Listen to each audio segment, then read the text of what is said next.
next speaker is Professor Joon-Sik Kim from Konkuk University here in South Korea. Over to you. Thank you. Hello, everyone. It is my great honor to present at OHBM conference, especially held in Seoul. Today, I'll talk about my research on cortical mapping of kinematic parameters during upper limb movement using explainable AI.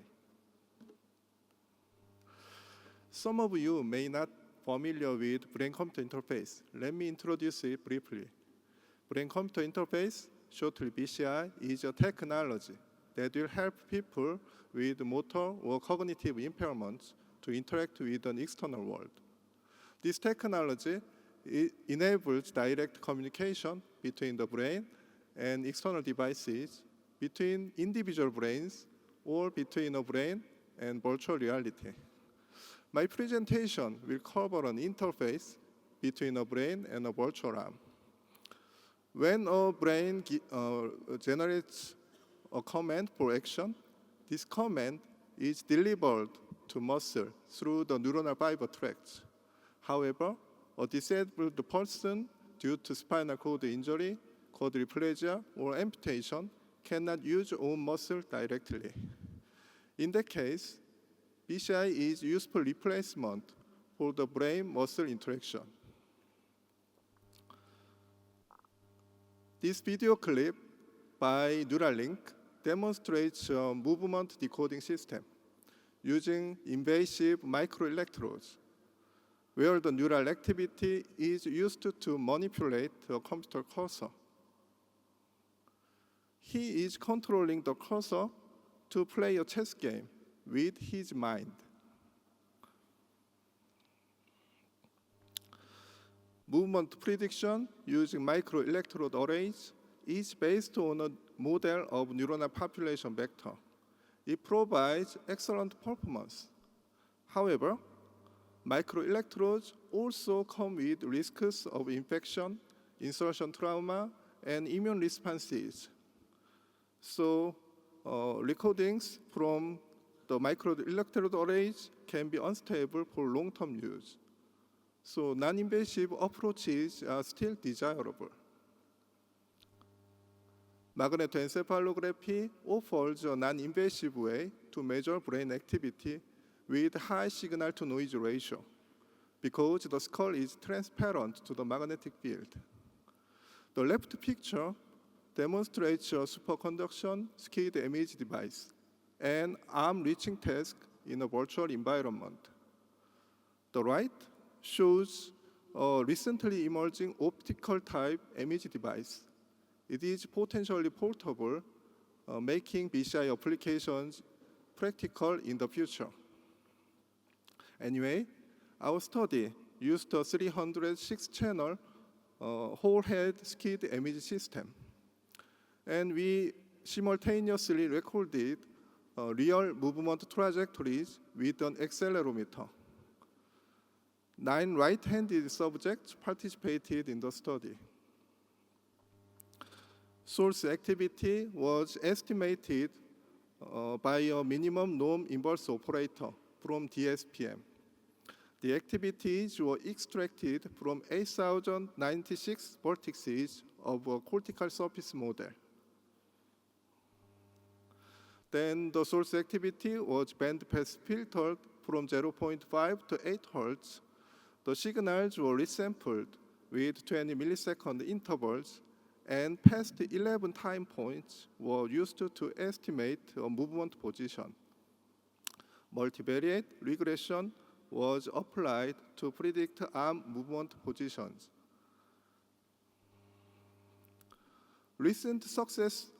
Thanks to the recent success of deep neural network models, they were also applied to the movement prediction. Our model consists of 7 layers, including a bidirectional long short-term memory layer, shortly LSTM, that captures temporal dynamics of input signals. In the result, as the right graph demonstrates, the LSTM model shows little error compared to the multiple linear regression method. the average correlation coefficient of the LSTM model was greater than 0.8.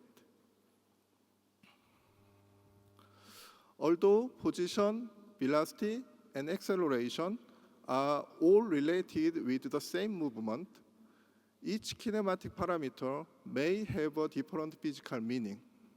For example, position is needed to understand an external space. Velocity is a crucial variable for reaching a target. Acceleration can be directly caused by muscle contraction. Therefore, we hypothesized that different kinematic parameters might be involved in corresponding cortical functions. Based on the excellent prediction performance of the LSTM model, we also tested whether the position, velocity, and acceleration could be predicted respectively. These kinematic parameters are in a differential and integral relationship with each other. In the result, each parameter was well predicted with similar accuracy. There was no significant difference in accuracy between three kinematic parameters. Decoded trajectories according to kinematic parameters are demonstrated in the 3D space. Integral calculation was performed for acceleration and velocity to express them as position. Qualitatively, all kinematic components look well predicted in all subjects. Even if the DNN model can accurately predict the kinematic components, it has been still difficult to figure out which input contributes how much to the prediction. DNN models contain millions of parameters, so the model is hard to grasp the internal mechanism, like a black box. The right equation represents a multivariate linear model. The weight of each variable indicates the degree of which the variable affects the result. For example, in the second equation, x2 affects y more than any other variable because the weight for x2 is the highest. However, unlike linear models, nonlinear artificial neural networks have dynamic gradients. So a selected input range may not represent the gradient of that variable. Instead, the contribution of each input variable can be evaluated by integrated gradients from all input ranges. In an image example, it demonstrates the contribution to classifying a cat at each pixel. In a similar way, gradients between input and output sequences of the LSTM model can tell which input contributes to signal regression. Then we need to find out which areas significantly contribute to decoding of acceleration, velocity, and position. The evaluated contribution at each input for kinematic parameters can be mapped onto the cortical surface. We scored the significant areas for prediction by comparing contribution values across the brain regions. The results show the contribution maps. There are common areas contributing to all kinematic components. The common areas mainly include supramarginal gyrus and angular gyrus. There are also unique areas appearing only in a certain kinematic parameter for acceleration, velocity, and position. The primary motor cortex and supplementary motor area contribute to the acceleration dominantly. Premotor area and intraparietal sulcus are related with velocity. Superior parieto-occipital cortex and visual areas are dominant in the prediction of position. These regions are in good agreement with the functions that we previously hypothesized. We also mapped the highly contributing regions for kinematic components and movement prediction. The highest 5% regions were displayed in the figure. Please note that the contributing regions are widely distributed throughout the cerebral cortex.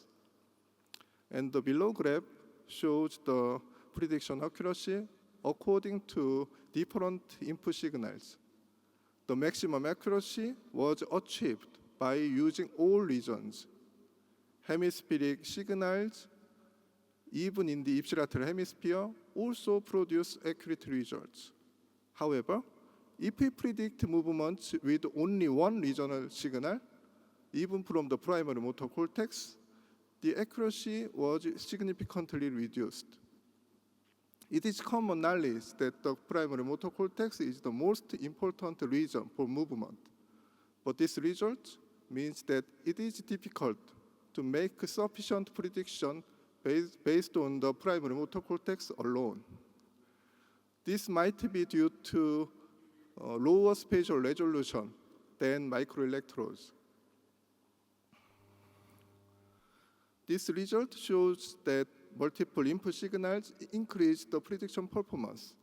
The first graph shows real and predicted movements from one region. It has large errors. The second graph shows predicted movements from 3 regions.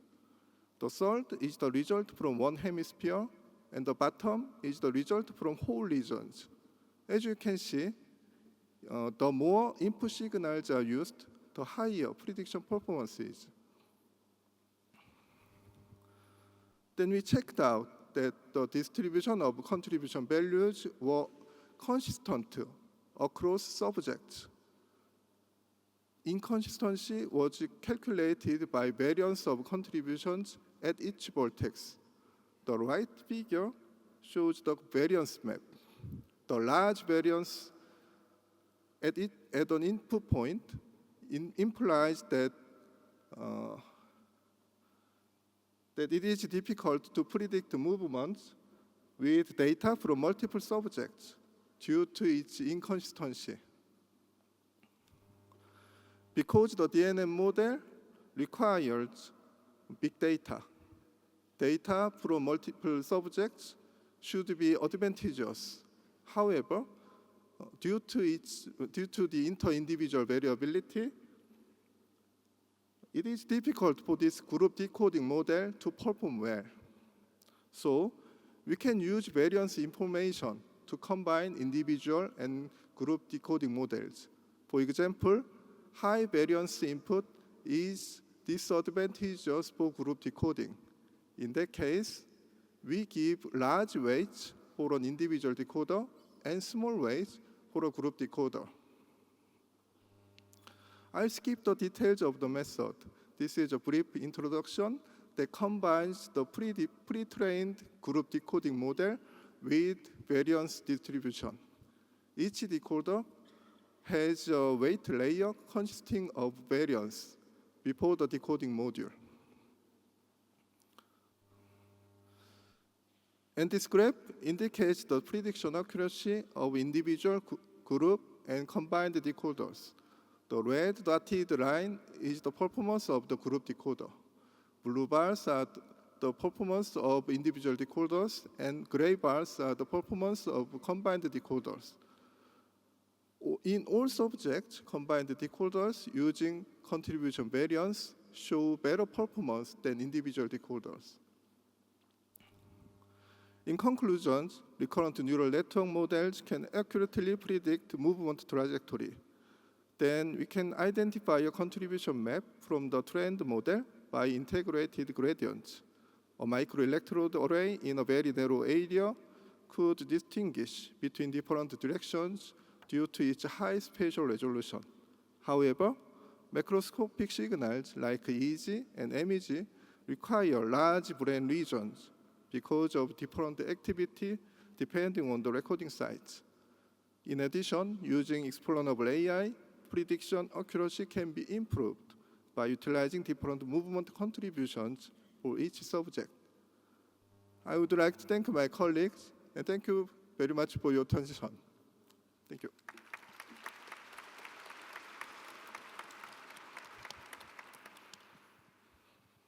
Thanks very much. So we've got a few questions in the app. I'll start with this one. So, do you have a way of sort of validating the maps that you've derived?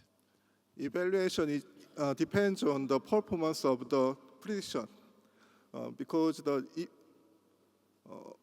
if we predict well, if we don't predict well, the validation is failed. Yeah. So our prediction was more than 0.8. It's like 80%. So it's Right. Yeah. Okay, great. So you used the integrated gradients method. Did you consider other methods for explaining the predictions? Yeah, I considered that, but integrated gradients can be used all models. So even if I change the model, I can use the same method. So I chose it. Right. Yeah. That makes sense. Were the increasing predictions on with regions that were beyond M1, were those predictions significant? Did you do any permutation testing or anything to look outside of M1? There were regions that were significant outside of the motor cortex. Did you see whether those were statistically significant? The map I showed, Yep. they are all significant regions. Right. Okay. Yeah, makes sense. And then you started your presentation talking about patients. Can you see the pathway towards taking these kind of findings towards actually implementing in the clinic? There is no patient in this presentation. No, I realise, Yeah. but if the long-term goal is to help patients, what are the next steps you're going to do to kind of move towards, translation into clinical contexts, do you think? Or is it still too early days for... I don't. Yep. Okay, no worries. All right. Well, if we can thank Professor Kim again